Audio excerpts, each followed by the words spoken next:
Manaso deho geho jo kichumo arpilu untu apade nandakisho.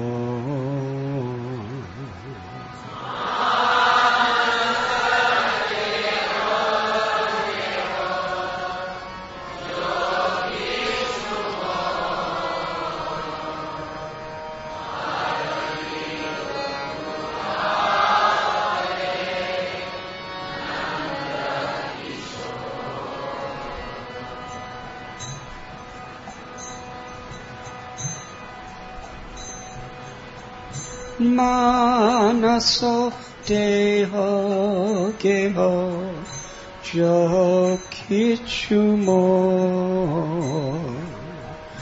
arpilu tu apade nandakisho.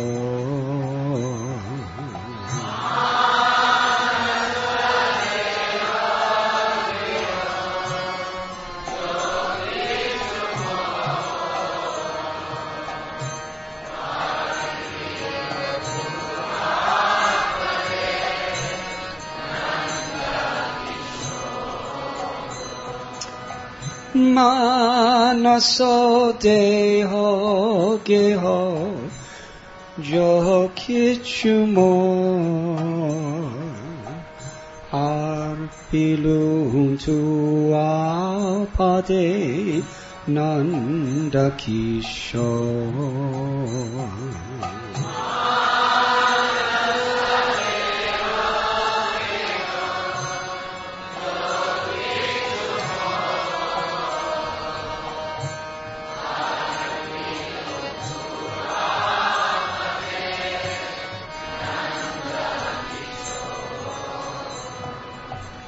Sampade vipade jivane marane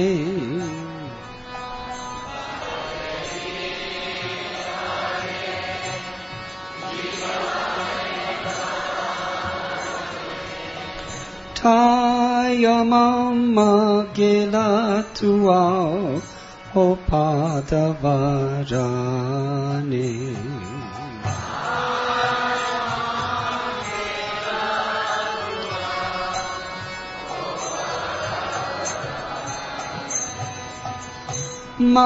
Marobira kobi jo icha toha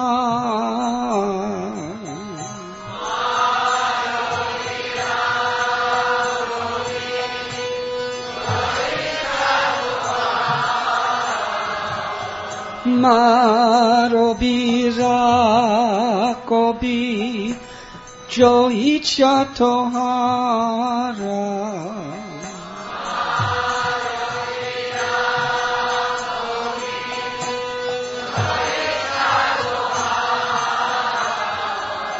Nityata saprati tuva adhikara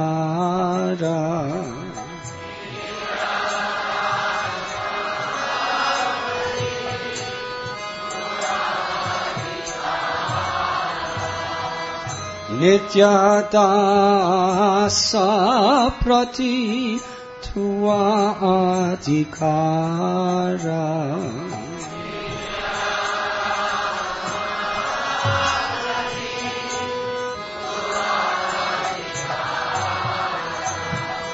Manaso deho geho jo kichumo arpilu tu apade nandakisho.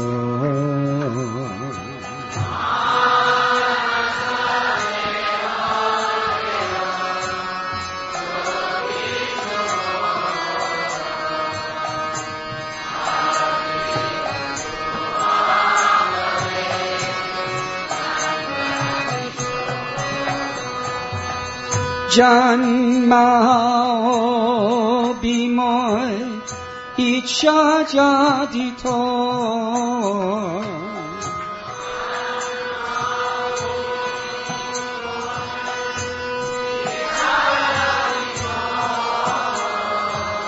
Bhakta grihe jani janma mo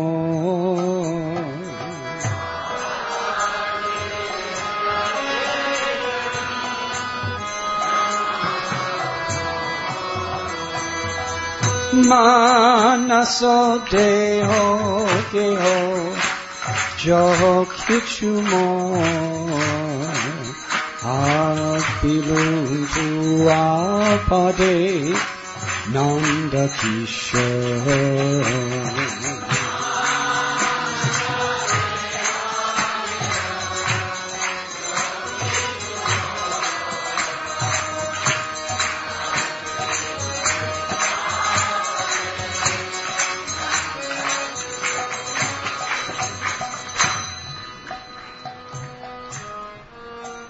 Kita janmahao yatha tu atas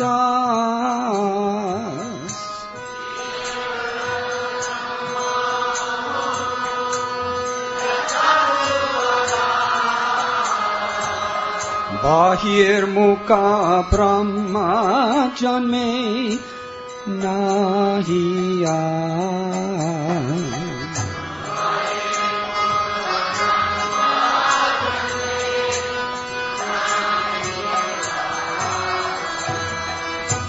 Manaso deho geho jo kichumo Arpilum tu apade Nanda Kishore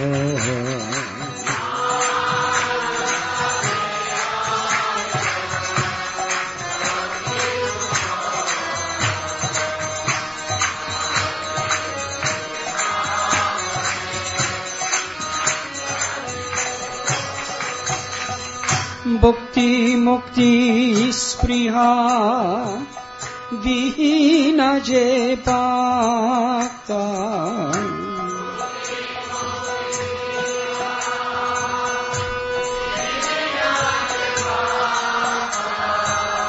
Lobaite tanko sanga anurata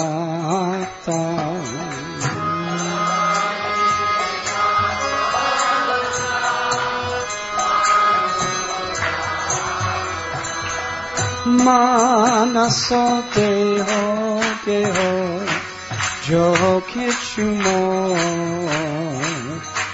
Arpilum tu apade Nanda Kishore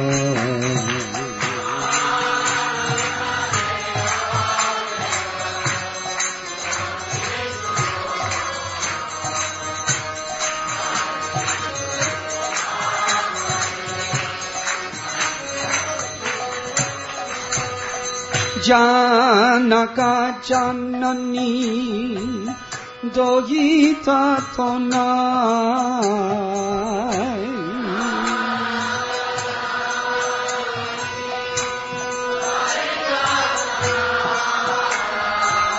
Prabhu Guru Pati Tu Sarvamay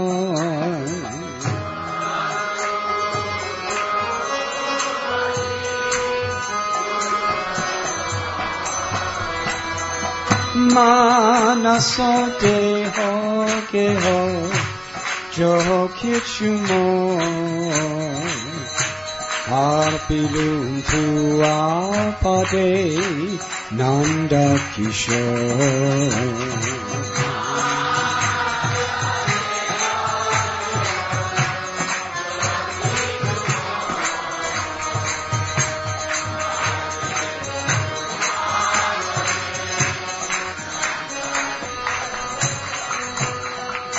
Bakati vinod kohe suno khan Radhanathatun Amaraparam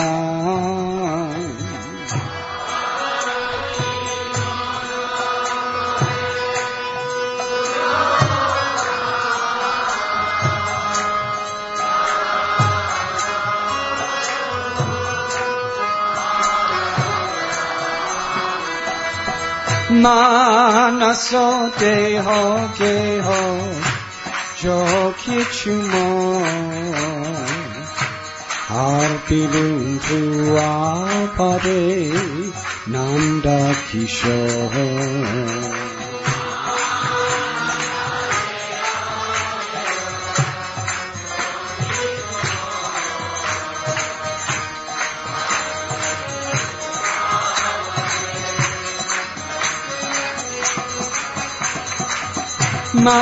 Marovira Kobi Joicha Toha Nityata Saprati Tua Adhika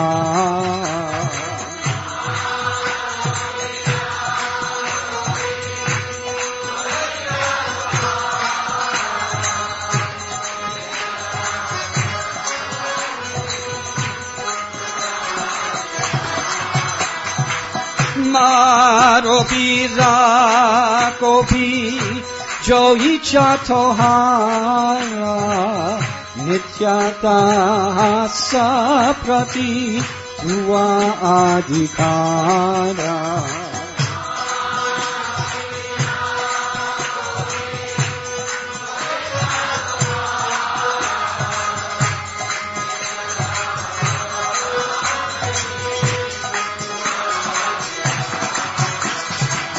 Manaso deho geho jokichumo Harpilum tuapade Nanda Kishore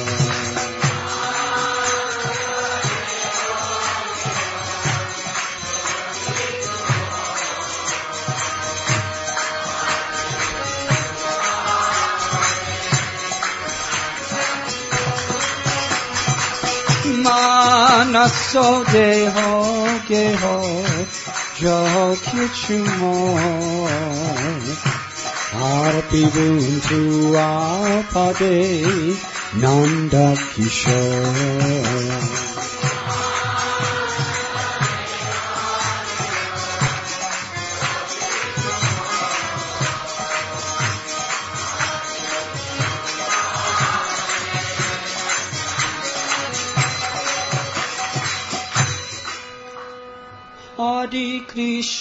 Hare Krishna, Krishna Krishna, Hare Hare, Hare Rama, Rama Rama, Hare Hare.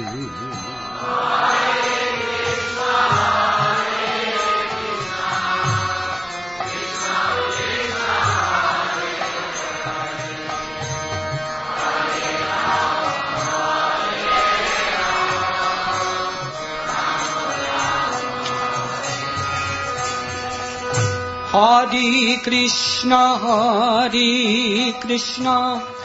Krishna Krishna, Hare Hare, Hare Rama, Rama Rama, Hare Hare.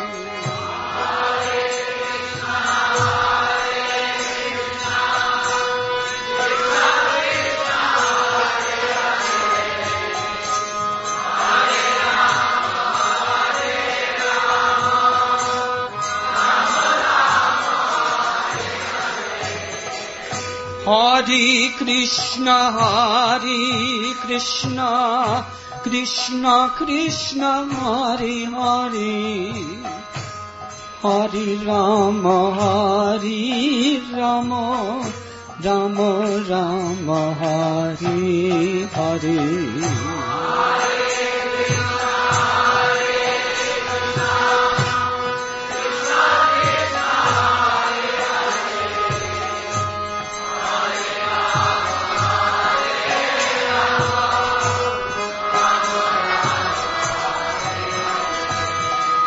Hare Krishna, Krishna Krishna, Hare Hare, Hare Rama, Rama Rama, Hare Hare.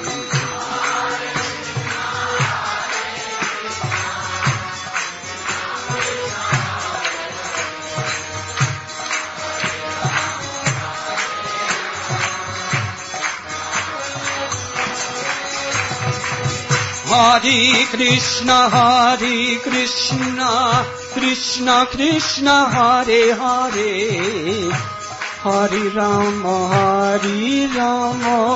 Rama Rama, Hare Hare.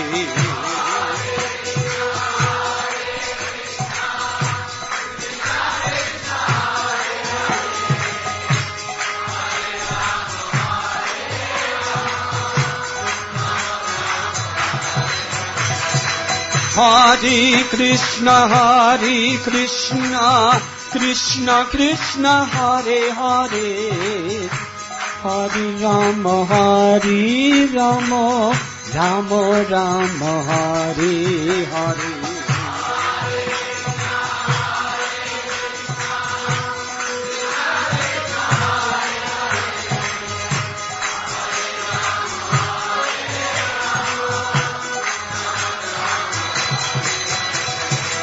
Hare Krishna,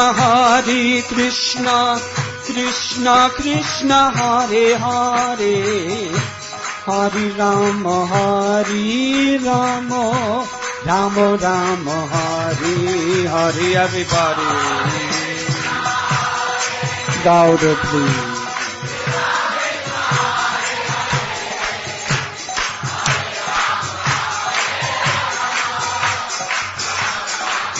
Haribo, Hare Krishna, Krishna Krishna, Hare Hare, Hare Rama, Rama Rama, Hare Hare.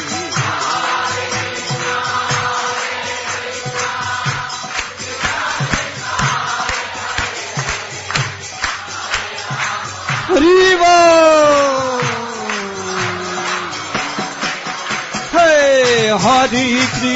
Hare Krishna, Krishna Krishna, Hare Hare, Hare Rama, Rama Rama, Hare Hare.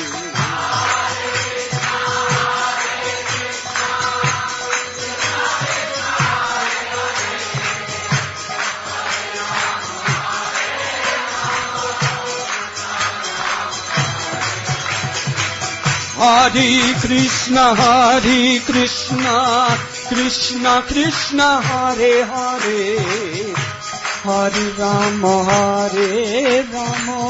Rama Rama, Hare Hare.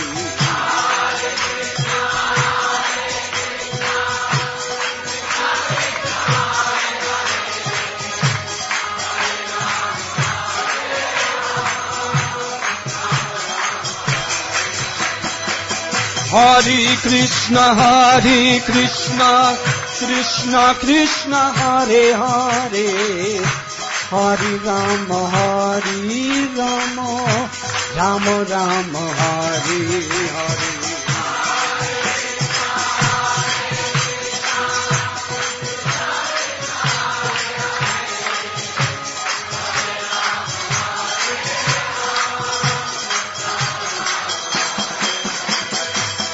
Hare Krishna, Krishna Krishna, Hare Hare, Hare Rama,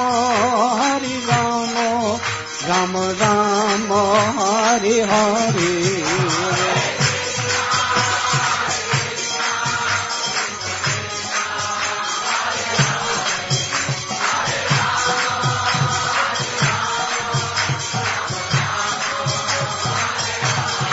Hare Krishna, Krishna Krishna, Hare Hare, Hare Rama, Rama Rama, Hare Hare.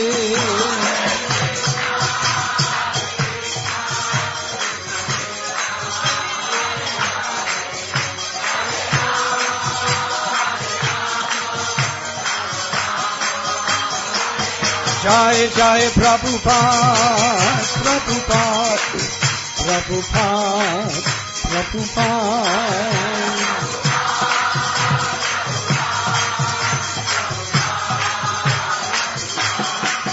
Gurudev, Gurudev, Gurudev, Gurudev.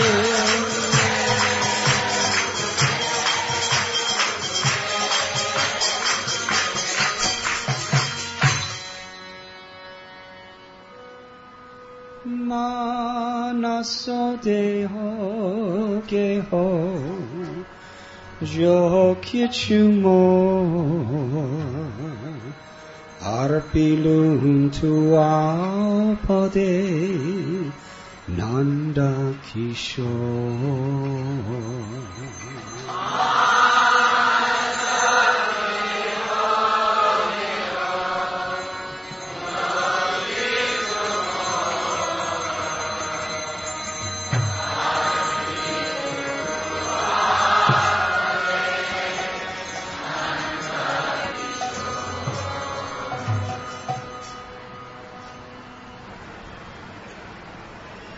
Mind, body, and family, whatever may be mine, I have surrendered at your lotus feet, O youthful son of Nanda. In good fortune or in bad, in life or at death, all my difficulties have disappeared by choosing those feet of yours as my only shelter. Slay me or protect me as you wish, for you are the master of your eternal servant. If it is your will that I be born again, then may it be in the home of your devotee. May I be born again even as a worm, so long as I remain your devotee. I have no desire to be born as a Brahma, averse to you. I yearn for the company of that devotee who is completely devoid of all desire for worldly enjoyment or liberation. Father, mother, lover, son, Lord, preceptor, and husband, you are everything to me. Thakur Bhaktivinoda says, O Kana, please hear me. O Lord of Radha, you are my life and soul.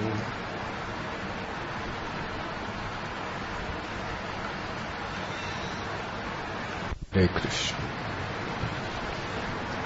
I wish to sincerely offer my gratitude to all of you for so kindly utilizing this precious time to come to Sri Radha Gopinath Temple to pursue the purification of the heart and the true perfection of life.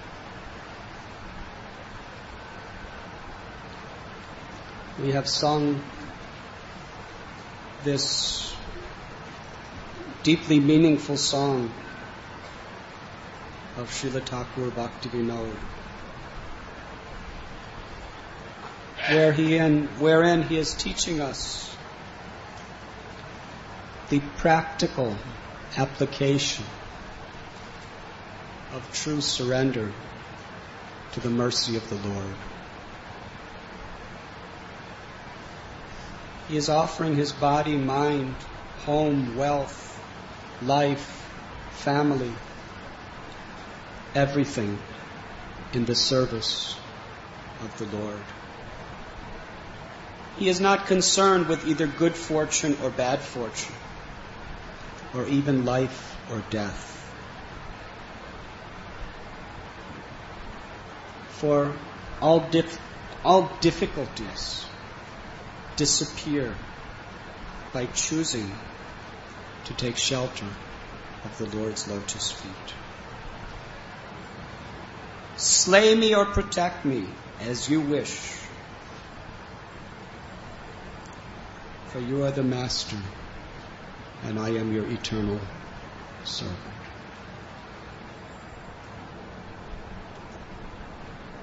Srila Prabhupada writes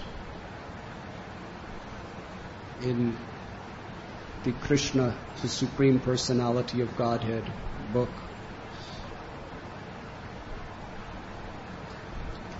one's greatness has to be estimated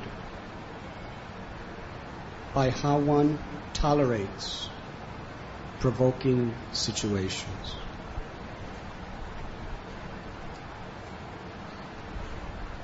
This is a very, very profound statement of Srila Prabhupada that gives us a true perspective of who is great. Not one who has beautiful bodily features, not one who can perform excellent dramatic performances or sing melodiously with a very enchanting voice. Greatness is not to be estimated by one's money, influence, or power.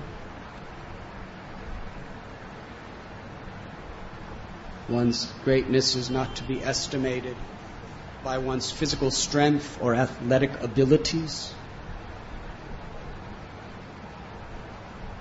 One's greatness has to be estimated according to how one is able to tolerate provoking situations. Provoking means very difficult situations.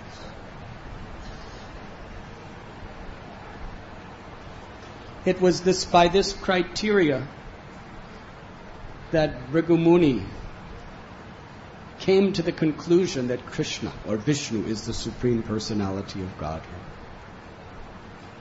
Srimad Bhagavatam explains the story that on the banks of the river Saraswati, great self-realized, learned, and austere sages were meeting together, discussing the Puranas. Some of the Puranas describe Brahma as the greatest, others as Shiva as the greatest, and others as Vishnu as the greatest. Because the different Puranas are for different levels of consciousness according to particular types of people's conditionings. Traigunya Vishaya Veda Nistraigunya Bhavarjuna. Krishna describes that the Vedas mainly deal with the three modes of material nature. The Vedic literatures, and for that matter, most all scriptures throughout the world in history, are dealing with people who are deeply entrenched in the modes of material nature and trying to elevate their consciousness to a higher level.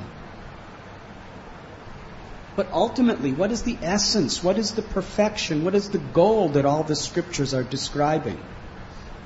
Very few people understand or pursue that. So who is actually the greatest? Brahma, Vishnu, or Shiva? Amongst them, they decided the most qualified of all, the mind-born son of Brahma, Bhrigu Muni, should test them and bring to them his final conclusion. Bhrigu Muni, he knew how to test someone's greatness by provoking them to see if they get angry. Hare Krishna. So first he went to Lord Brahma in Brahma Loka. Now Bhrigu Muni is the son of Brahma. It is the etiquette in any civilized society that when a son comes before the father, especially after being away for a long time, he offers respects and speaks words of praise. So Brahma was so happy to see Bhrigu Muni. And he explained how happy he was to see, "My son, you have come." Bhrigu Muni stood there like a statue did not offer any respect, did not speak a single word. Lord Brahma, seeing the offensive mentality of his son, who he trained so well, he became overcome with anger. He was fuming inside. But because of the power of Brahma's discrimination, he somehow or other justified, this is my son. Whatever offense he makes, I must tolerate it. But he was very angry. It is explained by the Acharyas how Brahma was able to somehow or other control himself from attacking Bhrigu Muni. That just as water evolves from the element of fire, that same water is what is used to extinguish fire. So similarly, Bhrigu Muni was his son. And just as his son ignited such fire, that same son who was born of that fire, who was born of him, by meditating on his relationship with him, was able to somehow or other extinguish his anger. So as far as Bhrigu Muni was concerned, his father Brahma failed the test, because he was visibly angry as anything. Then he went to his brother, elder brother, Lord Shiva, at Kailash. When Shiva saw his brother Bhrigu coming after a long time, he was so happy. He got up from his seat. Parvati was with him. And he said, Bhrigu, my dear brother, I'm so happy to see you. Welcome, welcome. And he came to embrace him. And Bhrigu Muni, with his lips in distaste, in a disgusted expression, he said, don't you touch me, you heretic. Your body is filthy. You rub it with ashes. You associate with ghosts and all kinds of lowly beings. You have snakes. You're filthy. Do not contaminate me, lest I have to jump in the Ganges to take bath for purification. When Shiva heard these insulting words right in front of his wife, he became very upset. His eyes became like coals. He picked up his trident to punish Bhrigu. And somehow Parvati fell at Lord Shiva's feet and said, he's your brother, forgive him, excuse him, please, please. He's a Brahmin. So Shiva cooled down. He failed the test. Then he went to Svetadweep, the abode of Vishnu. Lord Vishnu was laying with his head on the lap of Lakshmi Devi, relaxing very nicely. Bhrigu Muni just ran right into the room, ran right in, with no announcement, and with his foot kicked Vishnu right in the chest. Lord Vishnu immediately got up and offered Bhrigu Muni his own throne to sit on. Then he washed his feet. And he said, Bhrigu, I'm very sorry. Due to my neglect, I did not properly stand up to receive you. I am so honored. Your lotus feet, the feet of a celebrated Brahmin like you, can purify even the holy places. Therefore, now my chest has become a holy place. Because your lotus feet have touched my chest, now I believe that Lakshmi Devi will live there forever and never leave me. Such a good fortune you have bestowed upon me.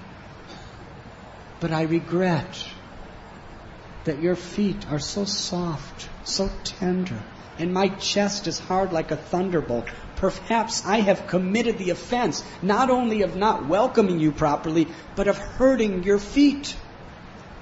So please let me massage them to make them feel nice. He massaged the lotus feet of Bhrigu Muni. Bhrigu Muni was stunned.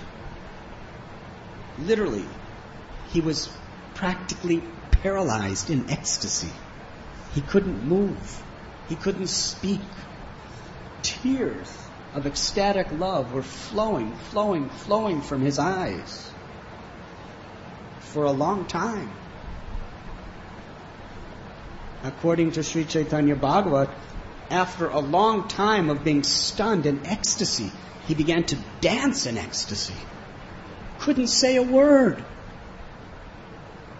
He left that place. Returned to the banks of the Saraswati to tell the great sages that he committed a mental offense to Lord Brahma, and he became angry. Worse than a mental offense is an offense with words. He committed such an offense to Lord Shankar, he became angry. But the worst of all offenses is corporal, physical offense. He didn't slap Vishnu with his hand, but worse than that, he kicked him with his foot. That's the most humiliating, insulting thing you can do to a person. And Lord Vishnu, with great humility and forbearance, accepted that he was the one who made it an offense. After hearing this, all the great sages unanimously agreed that Vishnu is supreme. That if one takes shelter of Vishnu, one can find supreme peace, because Vishnu is the reservoir of supreme peace. The essence of all religions is to take shelter of the Supreme Personality of God. Bhoktaram, the Bhagavad Gita verse, describes how one who surrenders to the Supreme Personality of Godhead, knowing Him to be the supreme proprietor of everything, the supreme goal of all sacrifices, the supreme enjoyer and the best friend of everyone, he alone attains true peace. Prabhupada called this the peace formula, surrendering to God. And those who take shelter of Krishna, they become great. Because the great manifests through them. This is the meaning of taking shelter. To submit oneself to be an instrument of the great. One who is a devotee of the great manifests the quality of greatness. And what is greatness? The ability to tolerate provoking situations. Srila Prabhupada gives the example that a small fire can be blown out by even a slight, gentle breeze. But the supreme of all fire, the sun, even the most powerful hurricane cannot even slightly move the sun from its position. Therefore, the sun is great. The candle is not.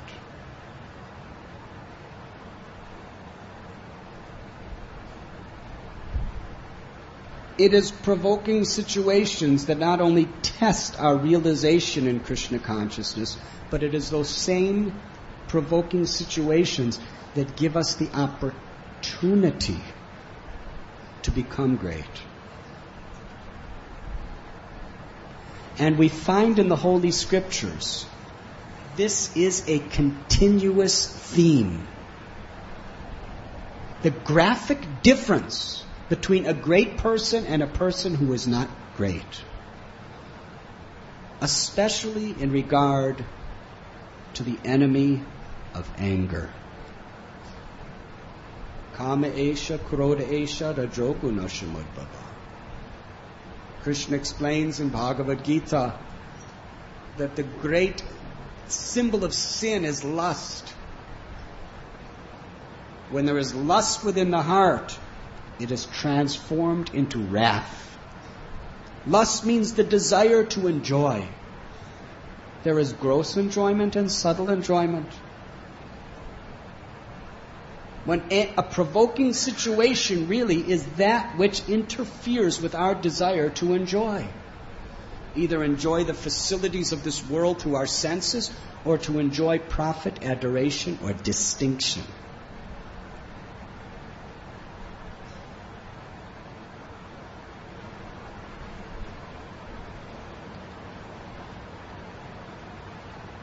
Srimad Bhagavatam describes so many stories.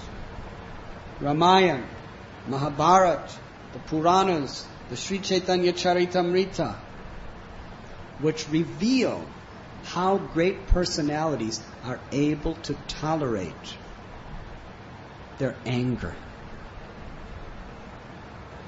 Now, how does Srila Prabhupada define tolerance? In many cases, Prabhupada describes tolerance as the ability to forgive. Even when we are offended. Let's take the example of Maharaj Parikshit. When he was just an embryo in the womb of his mother, Ashwatthama tried to kill him with Brahmastra. But Parikshit Maharaj, he was able to see the Lord come into his womb to protect him. Why did the Lord enter his womb? Because his mother, Uttara, knowing that she was in a totally helpless condition, cried out to Krishna, "Please save my child." And Krishna always hears the prayers of his sincere devotees. And actually, it is only for that reason any of us have been allowed to have Krishna in our lives. Because great personalities have prayed for our salvation. When the great souls pray for us, Krishna makes himself accessible. And then it is our free will of how we receive his mercy. From that time, Parikshit Maharaj knew that Krishna is my protector. Sutta Goswami described to the sages of Naimisharanya how incredibly compassionate Parikshit Maharaj was as the king of the world. And his super glorious deeds. They wanted to know more and more and more about this great king. So Sutta Goswami explains the greatness and how he left this world. One day, King Parikshit was on an excursion in the forest. And something happened to him that never happened before. He was attacked with unbearable thirst. Some of you may know what it is like when you have unbearable thirst. You'll give anything for a little water. Nothing else can satisfy you. If someone gives you ornaments, nice car, beautiful garments, a throne to sit on, beautiful people to associate with. It cannot touch your heart as long as you're just suffering thirst. You must have water. You can't enjoy anything else until you attain water. So Parikshit Maharaj was hunting for water.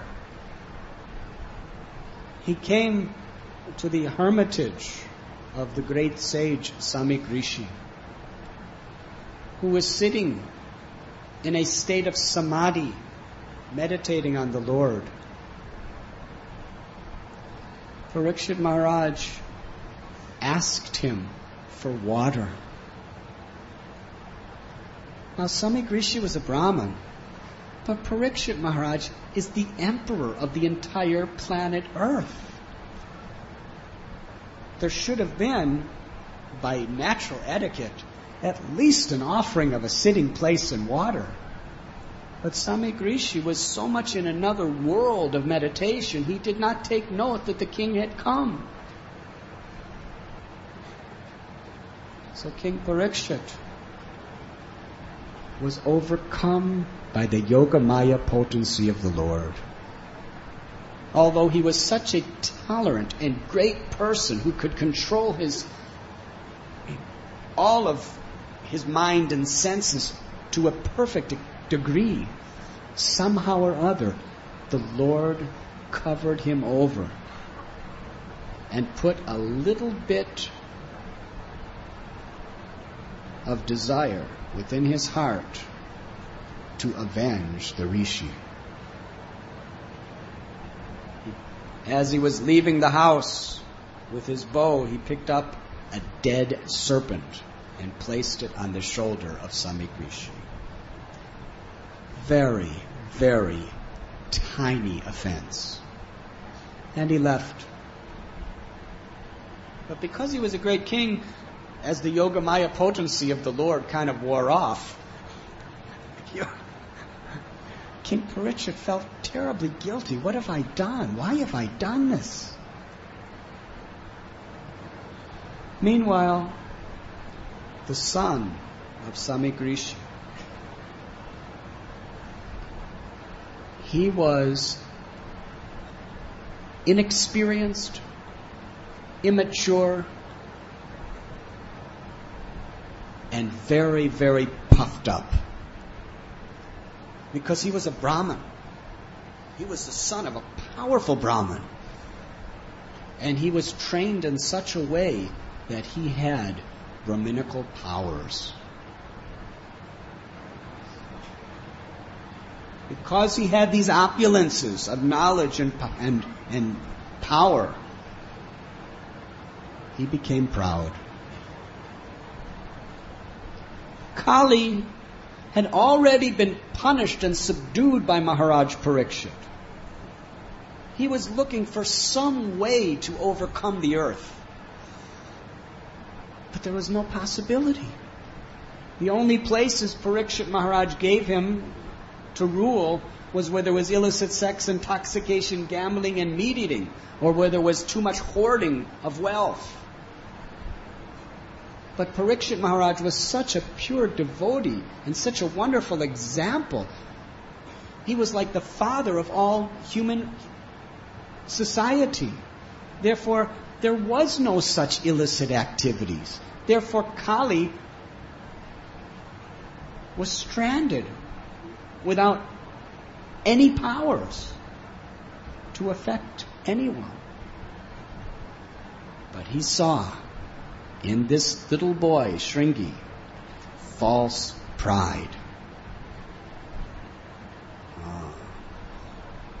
Proud of his knowledge and his powers. Kali understood, this is the way I will enter into this little crack, and through this crack I will conquer the world.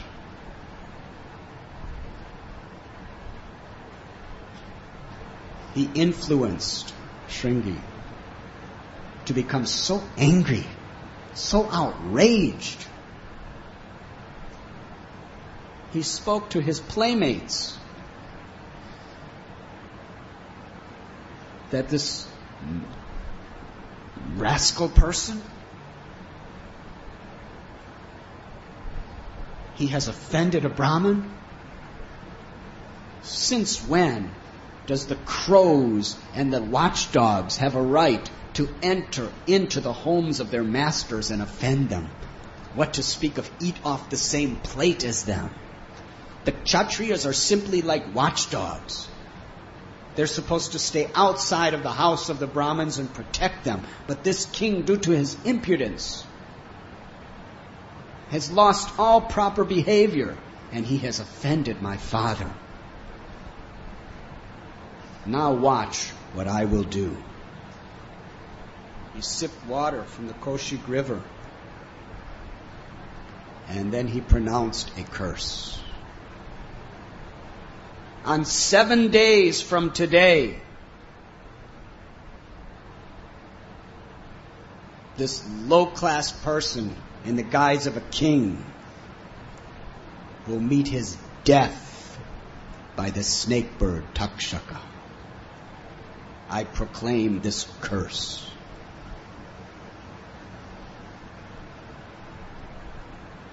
Then the child went back to his father, and he was crying. He was a victim of Kali.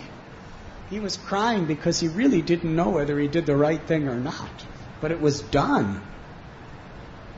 His father, hearing his little son crying, came out of samadhi. He saw the snake on his shoulder and didn't think anything of it, just pushed it off. And asked his son, what is causing pain to your heart? His son told what had happened.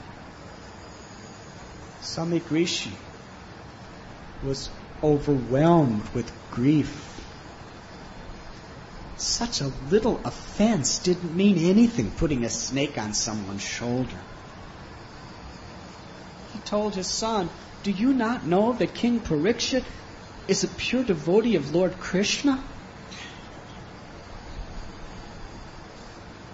It is due to him that religiosity and spirituality is permeating the whole earth.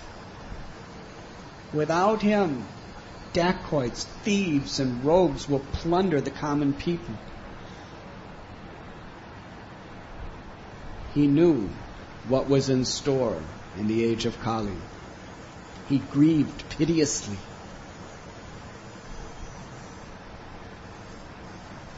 And then he prayed.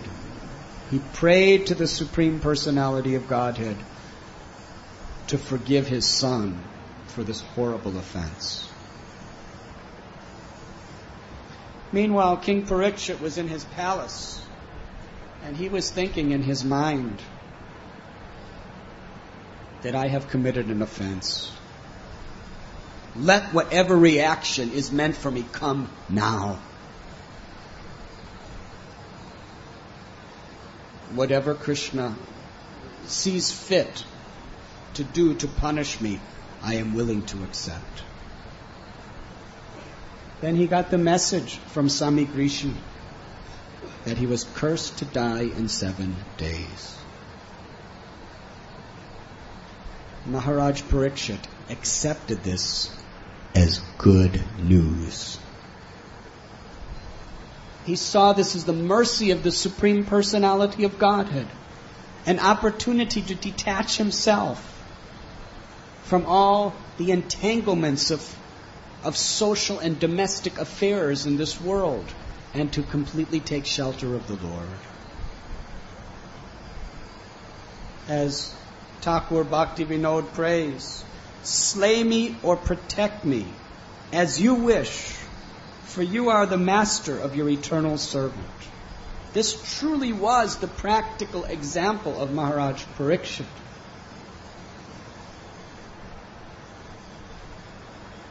He left his home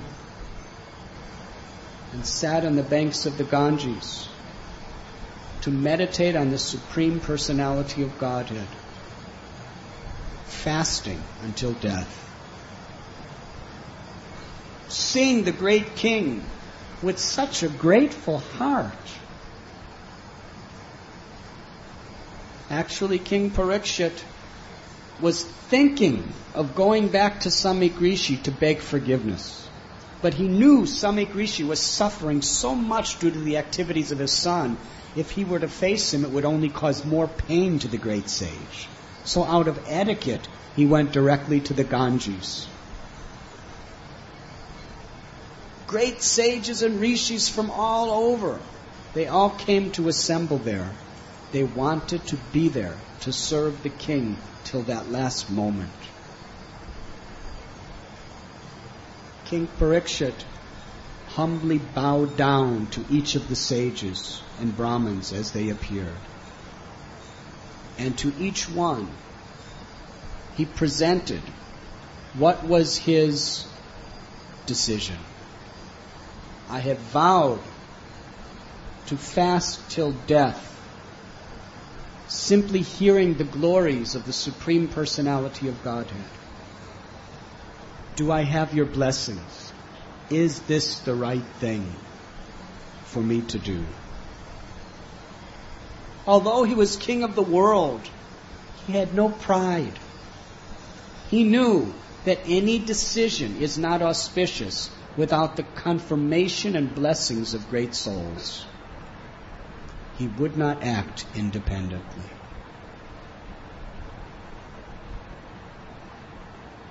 All the great souls who assembled, they bestowed their full blessings upon him.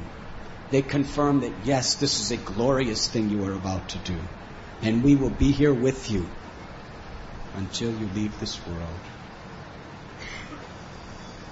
Then Parikshit Maharaj, with folded palms and lowered head of humility,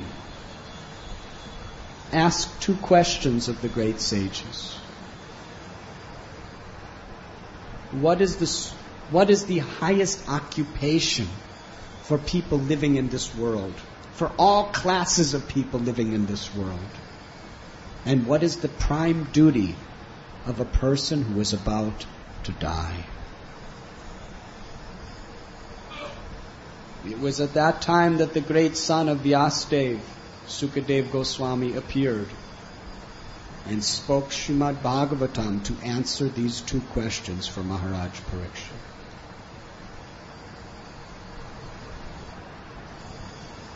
An example. Shringi, because of his false pride, although Brahman with great powers, a little offense, and he became so wrathful, he cursed a man to die.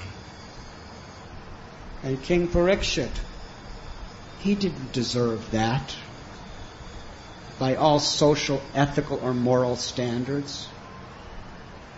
But he did not become angry. Parikshit Maharaj had the power to counter curse Shringi and Samik Rishi and kill them. He had the power to send his armies in to destroy them. But he forgave them.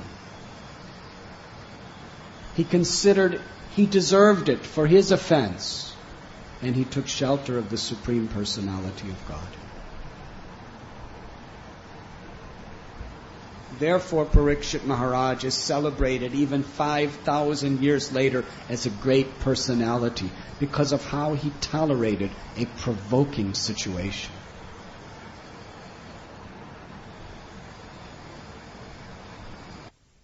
The story of Ambarish Maharaj.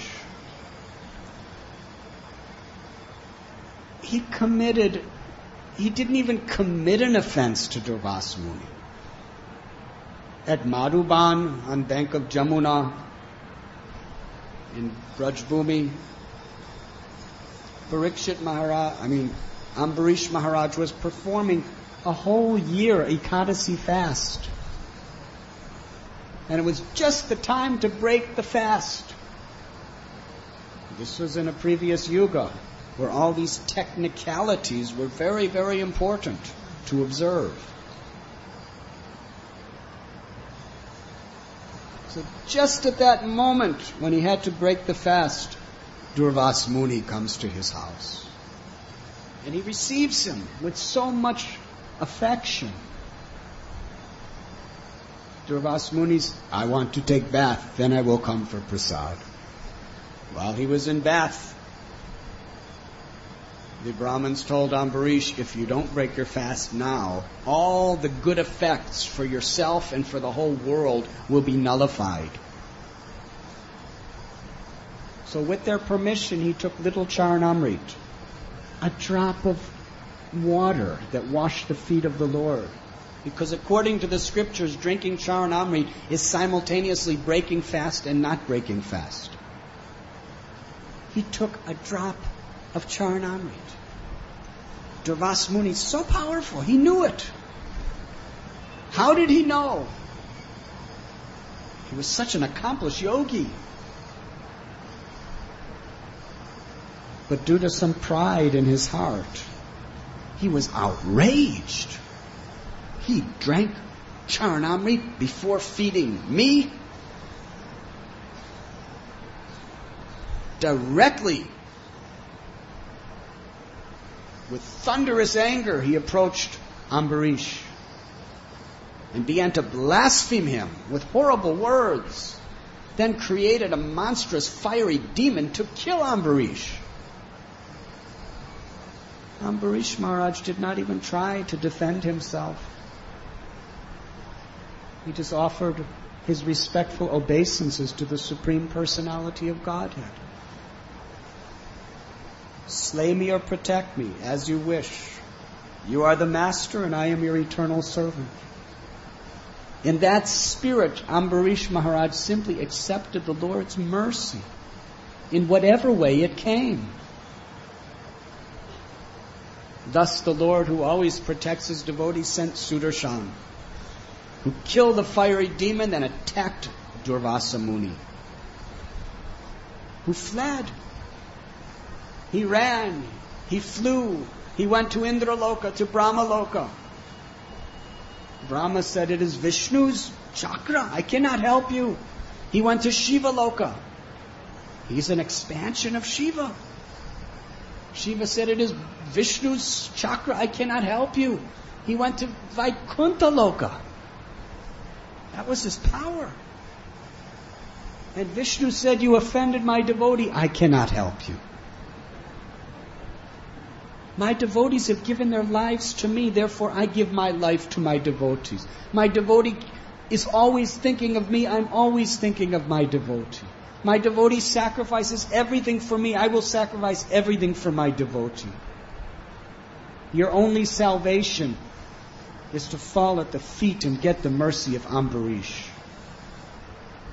Durvasa Muni came back to Madhuban, where Ambarish was still standing, waiting to serve his guest prasad. 1 full year had passed. He did not eat anything that whole year because his guest had not yet eaten his prasad. Durvasa Muni came falling at his feet while Sudarshan Chakra was still right behind him, begging forgiveness. Ambarish Maharaj prayed to Sudarshan Chakra, the all-auspicious servant of the Lord, to be merciful. He prayed to the Lord to forgive Durvasa Muni. Ambarish Maharaj considered, due to his offense, Durvasa Muni didn't eat for 1 year, and sat him down and served him with such love and respect. Another example. A slight offense to Durvasa, and he was a victim of anger. A horrible, terrible offense to Ambarish, and he simply took shelter of the Lord, tolerated his mind and senses, and gave forgiveness to to Durvasa. The story of Gopal Chapala, who tried to ruin the reputation of Srivas Thakur by putting all tantric paraphernalia for worship in front of his house so that the whole Navadvip would think that Srivas was actually a tantric, materialistic person. Therefore, all these kirtans going on in his house must be obscene, sinful, immoral. Srivas Thakur came out of his house and saw all this, called all the people of Navadvip and said, "It has been exposed that I am actually a tantric worshipper of Durga." But nobody believed him. Rather, they cleaned with cow dung and made everything nice. He did not seek revenge. He saw it as the mercy of the Lord. Param drisvani vartate. Srila Prabhupada explains what it means to experience a higher taste. To see within material nature the merciful hand of Krishna. Nothing happens by chance. If we look for the spiritual energy, if we look for the mercy of the Lord, that is what we will find everywhere, in all circumstances. But the only way we can do that is if we're actually and sincerely trying to be humble. Haridas Thakur is another prime example. They beat him in 22 marketplaces. And how did he react to the people blaspheming him and beating him and sentencing him to torture and death? He was praying to the Lord to forgive them. Another example is Prahlad. What was Prahlad's offense to Hiranyakashipu? He was respectful to his father. He honored his father. He offered his obeisances. He spoke sweet, polite words. He was a perfect, obedient son in every respect except he was honest that he loved Krishna. That's all. And for that slight offense, his father wanted to kill his 5-year-old son. Hiranyakashipu was outraged for something small. And how did Prahlad Maharaj respond to being thrown into pits of snakes, being stabbed with tridents, thrown into ocean, thrown under mountains, into fire, fed deadly poison, under massive boulders? He was never angry with his father. He was humble. He accepted every situation as an opportunity to simply remember Krishna, to take shelter of Krishna. And in the end, the only thing he asked of Lord Narasimhadev was, "Please forgive my father, give him liberation." This is greatness. Throughout our Vaishnava histories, throughout our Vaishnava scriptures, this is constant theme. Why?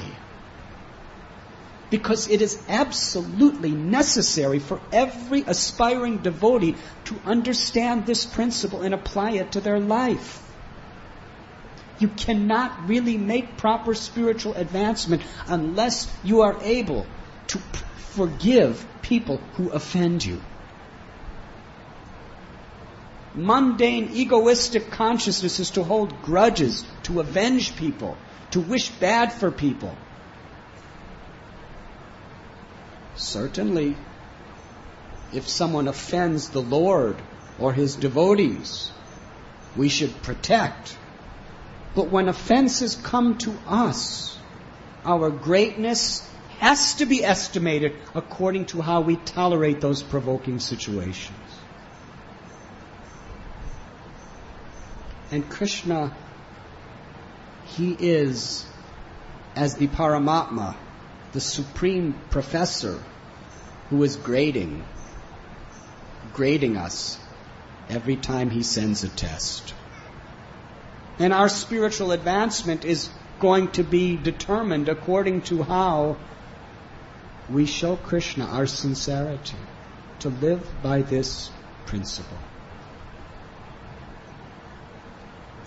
Trinadapi sunichena taror iva sahishnana. Amanina manadena kirtaniya sadahari. When Lord Chaitanya Mahaprabhu composed this beautiful sloka, which many of our acharyas consider the crest jewel of all purposes of life, to live by this principle, it was for this reason. Unless we are actually trying to practice humility, tolerance, the offering of respect and not expecting respect, we cannot really take shelter of the holy name.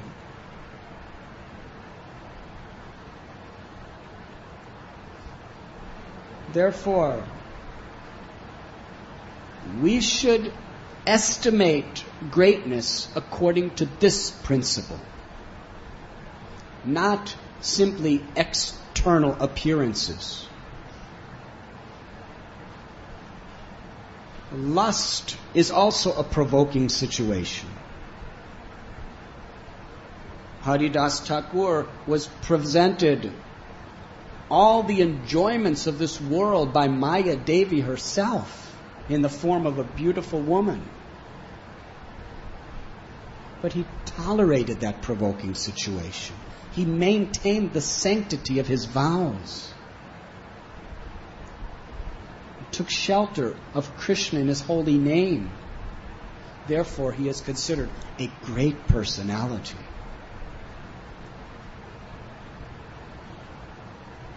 In marriage, there is provoking situations.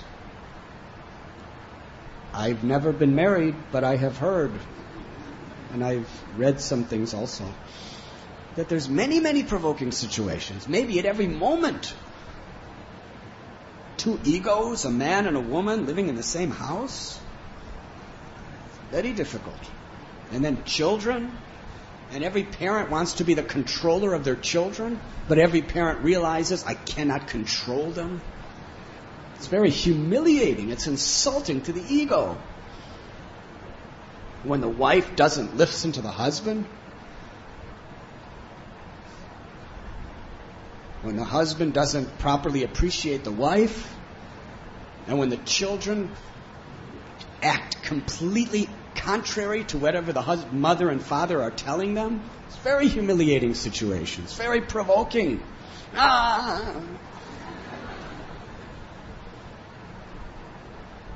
What is your greatness? How you can tolerate those provoking situations. And today, there's so little greatness on any level in this world. What to speak of spiritually, but even moral.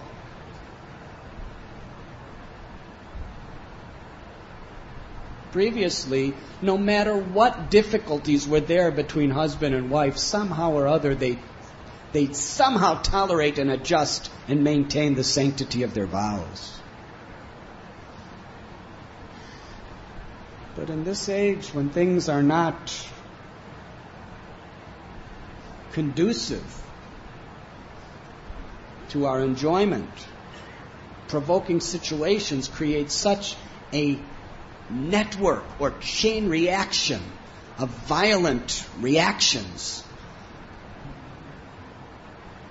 In the Western world, 67% of such marriages end in divorce because people just can't tolerate provoking situations.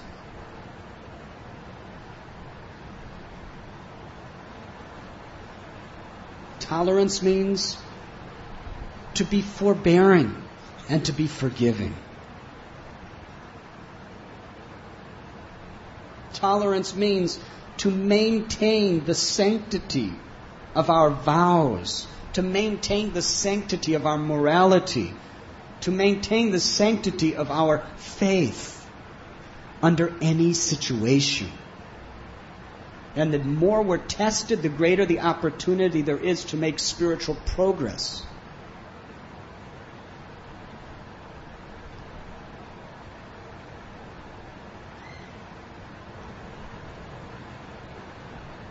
Sometimes when we become very expert at anything, we become proud.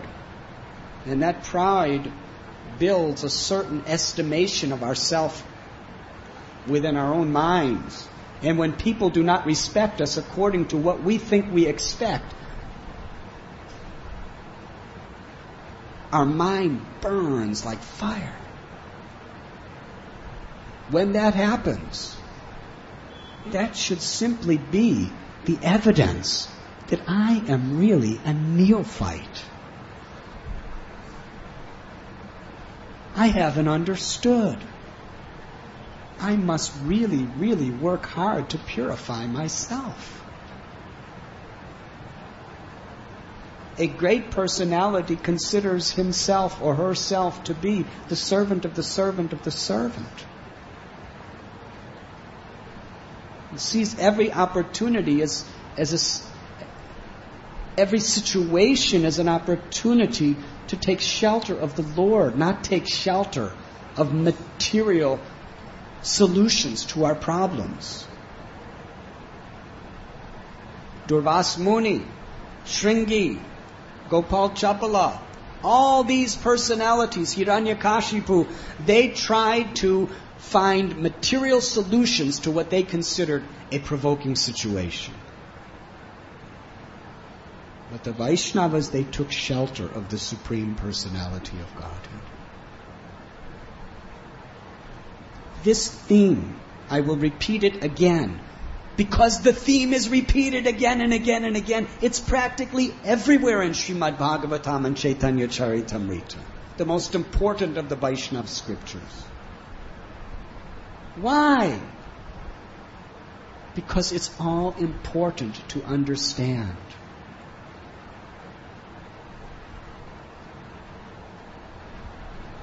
Making spiritual progress is like fighting a battle against Maya.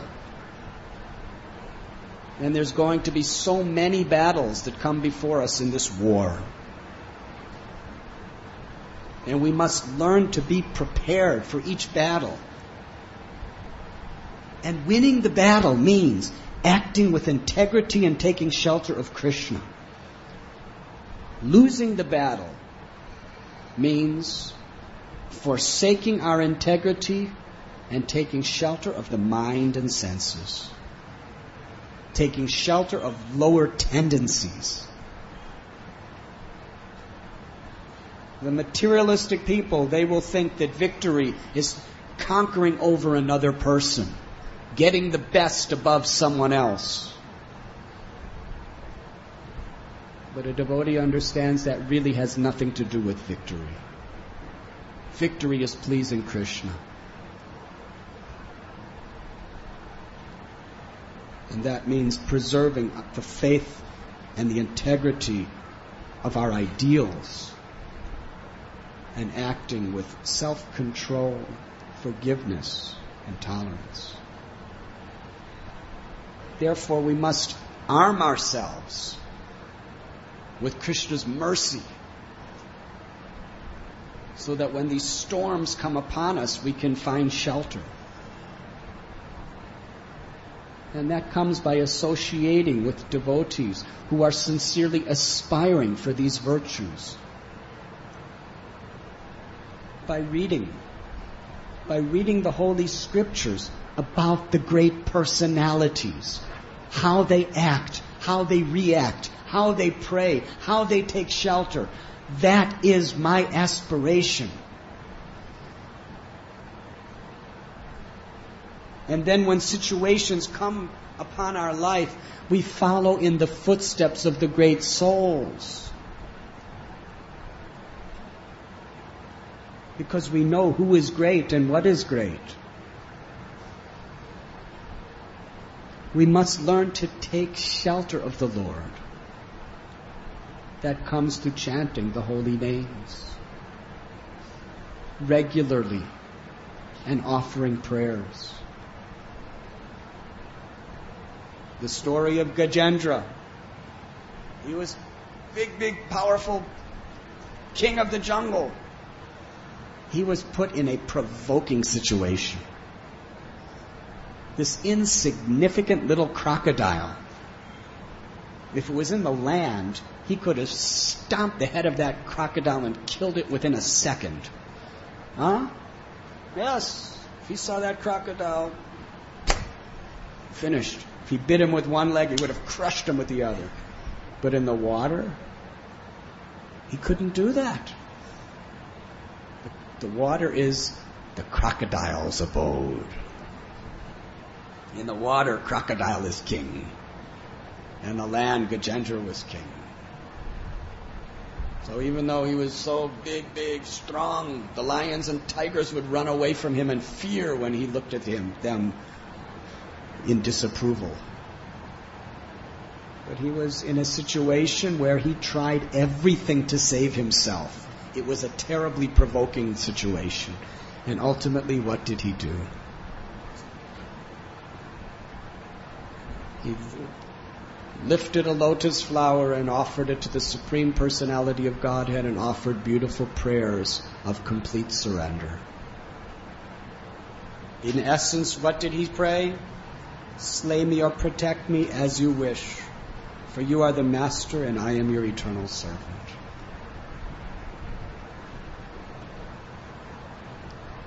Every day we sit down to chant japa. Every day we come to pray and worship the deity. We are practicing to take shelter of the Lord. We are practicing to take shelter of the name of the Lord. Bhaktivinoda Thakur, in another prayer, he tells us that I have seen and considered all the worlds, and my conclusion is, Krishna, your name is my only salvation.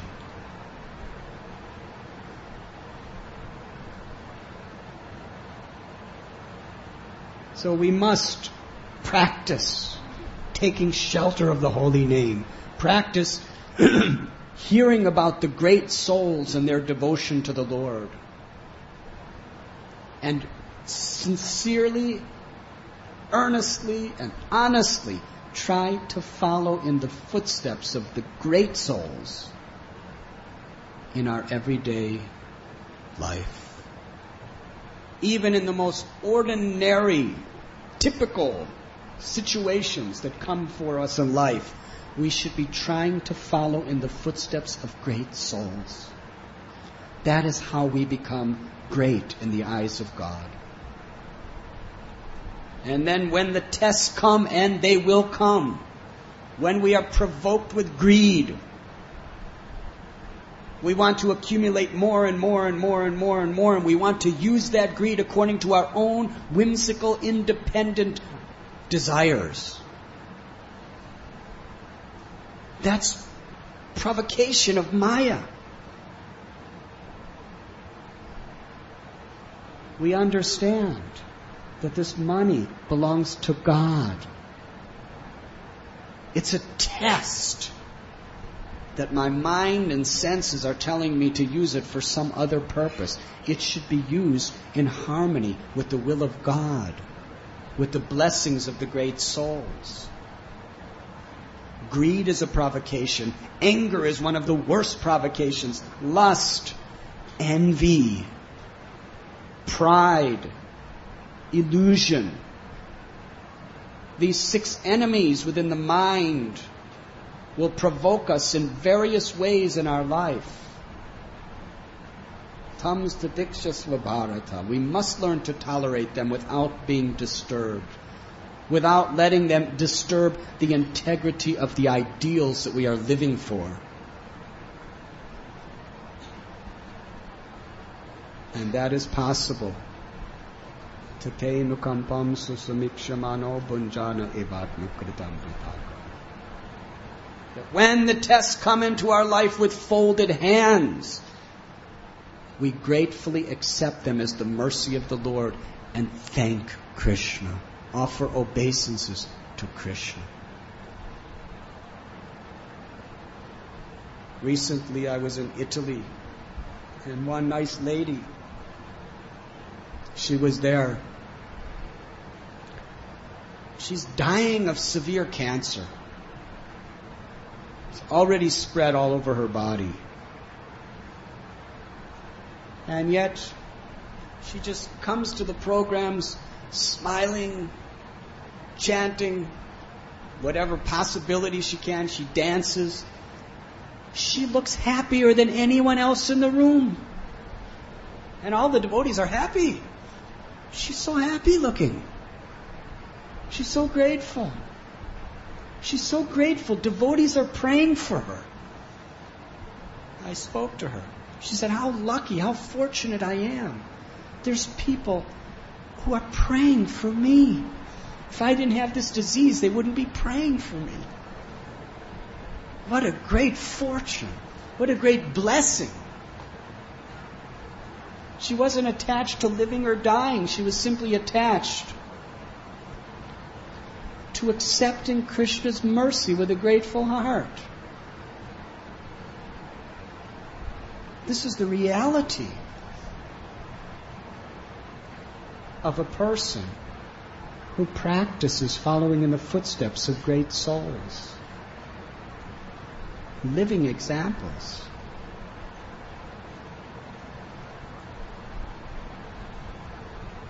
So let us try to follow in the footsteps of those who are great. And remember Prabhupada's definition of greatness. Please repeat after me. One's greatness has to be estimated by one's ability to tolerate provoking situations. Much louder from the core of your heart, please. One's greatness has to be estimated. By one's ability to tolerate provoking situations. Much louder, please. One's greatness has to be estimated. By one's ability to tolerate provoking situations. Much louder, please. Especially emphasize provoking. One's greatness has to be estimated. By one's ability to tolerate provoking situations.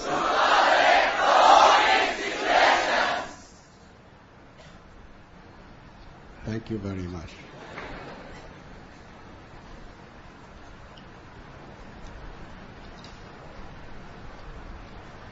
Is there any questions?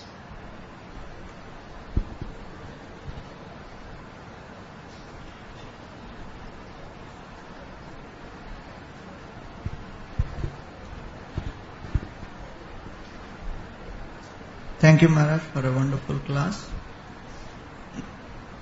At a practical level, when we are engaging in some service and we have to organize or conduct some event, and many things have to be done at a short time, and many devotees have to be engaged in service.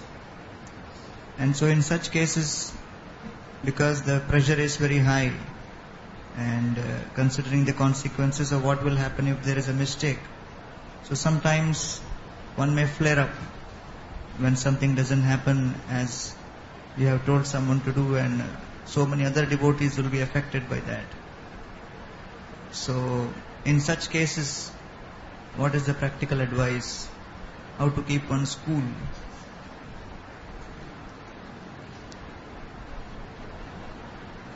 Your question is a provoking situation.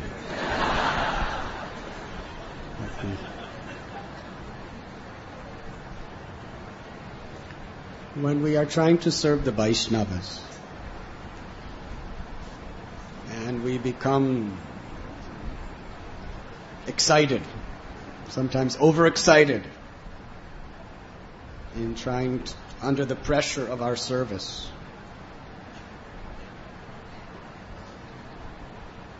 That is not a serious offense. If we are intentionally trying to harm someone, if we are intentionally trying to ridicule or minimize a person's position in the eyes of others, that is offensive. But if we simply, no, you do like that, not like that, that is not offensive. However, if you hurt somebody's heart by doing it, then you should ask forgiveness.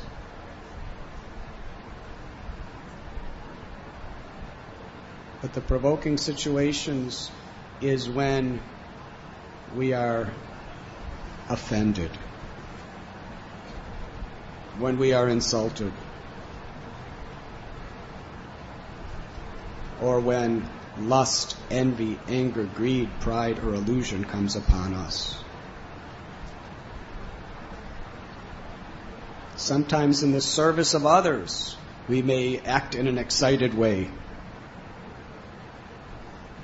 But we should be careful to do it in such a way that we do not hurt the heart of others.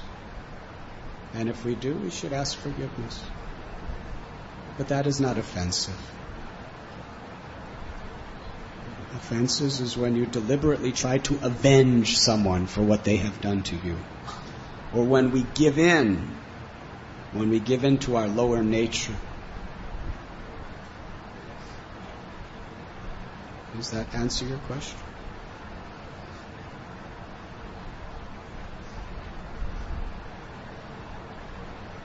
We will have Sankirtan at this time.